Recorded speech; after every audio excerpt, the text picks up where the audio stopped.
Olá, eu sou o Degene e você está assistindo a série Walk the Code, uma série onde em cada vídeo a gente vai caminhar por um código-fonte aleatório. E no vídeo de hoje a gente vai caminhar sobre o código-fonte do BooMQ. O que é BooMQ? BooMQ é basicamente uma fila centralizada em Node.js, onde que ele usa Redis para se comunicar entre múltiplos processos. Então, se você viu meu vídeo de fila em Node.js, você sabe mais ou menos o que é uma fila, né? Que você tem um item em uma fila, você executa um item por vez, é extremamente útil para você processamento de múltiplos dados, de muitos dados especificamente, né? O BooMQ, ele implementa uma fila com um message broker, então ele usa internamente o Redis para fazer a conexão entre múltiplos processos, e ele tem uma fila. Então, é uma forma de você pensar aquele algoritminho de fila que eu fiz, combinado com o message broker. Então você tem uma fila ali, só que ao invés da sua fila ficar só naquele processo, ela fica num Redis centralizado. O Redis é uma coisa central que seria da sua app, e você se comunica com múltiplos processos com essa fila, então múltiplos processos conseguem consumir ela. Mais ou menos, a grosso modo, é isso que ele faz, tá? Ele é desenvolvido pela Task Force, especificamente, não é por algum vida louca, é da Task Force, uma empresa que desenvolveu isso aqui.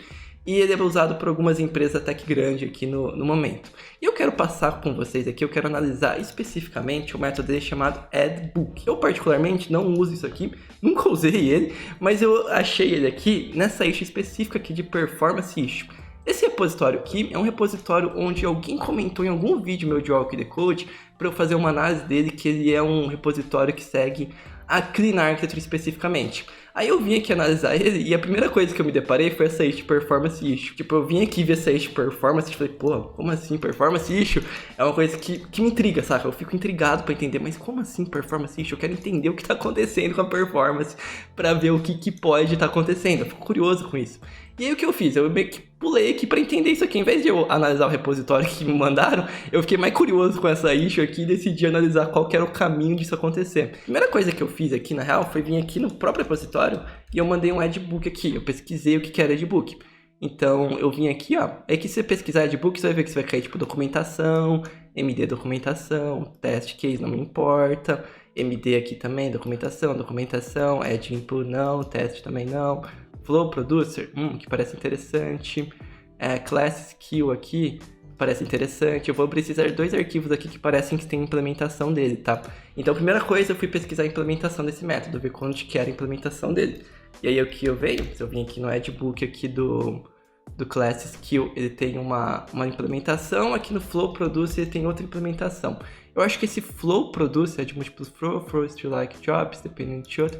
Esse aqui é um pouco diferente, tá? Porque tem duas formas de você adicionar book. Ele tem esse flow producer que parece que é uma treezinha de dados de children, e ele faz o insert automático. Primeira coisa, quando a gente cai nesse método aqui, você pode ver que ele tem um map aqui. Logo de cara a gente tem um map aqui. Assim que a gente chama o método, a gente tem um jobs.map, mapeando ele aqui para um outro objeto. Então, tipo, a gente já gera um novo objeto aqui para cada item.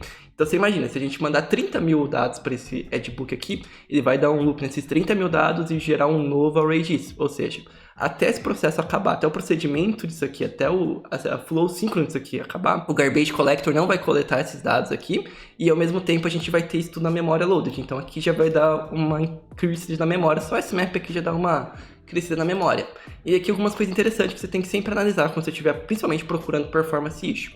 São as funções que ele é chamado nesse método aqui. Por exemplo, esse job the group pode ser uma boa você dar uma olhada nele e ver o que ele faz. Dependendo da ação de cada uma dessas funções aqui, pode ser que uma função seja extremamente complexa e faça coisas do tipo stringify, loop mais coisa e tal. Essa aqui especificamente parece que nem tanto, ela gera um job ID só. Ela usa um V4. Tudo bem que esse algoritmo aqui é levemente, não é custoso, né? Porque ele é bem baratinho, um V4 e tal, não é custoso. Mas ele tem um leve gasto aqui, porque olha só, a gente está gerando um ID V4 aqui de UUID, se eu não me engano. É um ID V4 aqui. Então isso aqui já tem um usinho de performance. Não é tanto, porque esse algoritmo é extremamente rápido e eficiente, mas ele já tem um uso aqui. Então, logo de cara, na primeira call aqui do método, a gente já consegue ver que a gente tem um map, onde a gente está aumentando nossa memória. Temos um Job ID Group que gera um UID4, V4, que tem um leve uso de CPU. Não será tanto, mas é um leve uso. E agora a gente tem que entrar no resto dos métodos. Tipo, a gente veio aqui no Job ID Group, vimos que para isso aqui ele dá um Create Book. Vamos pesquisar agora o Create Book. Aí, pesquisando o Create Book aqui. Aqui, implementação do Create Book. Vamos ver o que o Create Book faz aqui agora. Ok, o Create Book recebe um book, e olha só isso aqui que horrível, cara. Se você acabou de ver ali, você viu que a gente já fez um map, a gente já deu um map em todos os objetos. Só que esse createbook, por algum motivo, eu não sei exatamente qual que é o motivo dele, ele dá um novo map, ou seja, mais um alocamento de memória aqui e mais um processamento síncrono rolando. Então, se você passar 30 mil rows, você vai ter um loop de 30 mil rows para mapear, depois agora aqui um outro loop de 30 mil rows. E aí, depois aqui embaixo, olha só que doideira, aqui embaixo a gente dá um loop de novo. Então, só nas 3 primeiros inícios do método aqui, a gente já tem 3 loops em todos os objetos. Ou seja, a gente vai passar 30 mil no map ali, depois de novo aqui nesse map, e depois aqui no add job. Olha que coisa horrível. E aqui, ele está inicializando tipo uma nova classe aqui também, dando um novo tipo de Redis Client. E Deus sabe o que o TypeScript faz com esse Redis Client aqui, com essa validação aqui. Eu lembro que esse loop aqui, que esse pedaço de código aqui especificamente, quando eu rodei no meu Mac com 20 mil itens aqui, ele ficava 150 milissegundos nesse loop aqui. Tipo, eu uso 150 milissegundos bruto de CPU aqui. Isso é horrível, cara. É horrível, horrível, horrível. A gente tem um loop aqui, tem 3 loops já. A gente já dedicou 3 loops. Um map no início, um map aqui e mais um outro map aqui. Então já dá pra você sentir um pouco como que é. Aí, ele tem esse multi-execute aqui. Esse multi-execute, nossa, eu demorei um pouco para descobrir o que era isso aqui. Por quê? Porque esse multi, se você procurar aqui, você não vai achar exatamente a definição, você vai ver um client multi. Só que o que é o client? Não sei, o client depende da lista. Pelo que eles fizeram aqui, a implementação que eles fizeram, o client pode ser plugado. Então você pode trocar o client e tal. É uma boa implementação, não é uma implementação ruim. O design desse negócio aqui, na minha opinião, um design excelente. Tipo, o design que o pessoal fez aqui do código em si é muito bom. Só que uma das coisas que eu quero passar pra você é que às vezes se você seguir o melhor padrão pra tudo, ficar mapeando, separar, vou fazer um map primeiro separando uma coisa, depois eu vou fazer um outro map separando outra coisa, depois um outro map separando outra coisa, tudo bem, pode ficar até mais simples de você ler. Se lendo o código, pode ser que fique muito mais simples pra você ler o código. Só que, por outro lado, você vai estar sacrificando performance, porque como eu estou falando aqui, cada map, cada função que você chama em cima desse loop, você aumenta a quantidade de complexidade de performance em cima desse loop. Então, às vezes, a melhor código que você faz, a melhor code standard que você segue, ele vai ter um custo grandesco de performance. Isso pode ser horrível, tá? Então, beleza, eu seguindo aqui o multi, eu não consegui identificar muito bem quanto que era, por causa que ele toma esse client. Então, no começo, quando eu estava pesquisando, eu não consegui descobrir muito bem qual que era o módulo.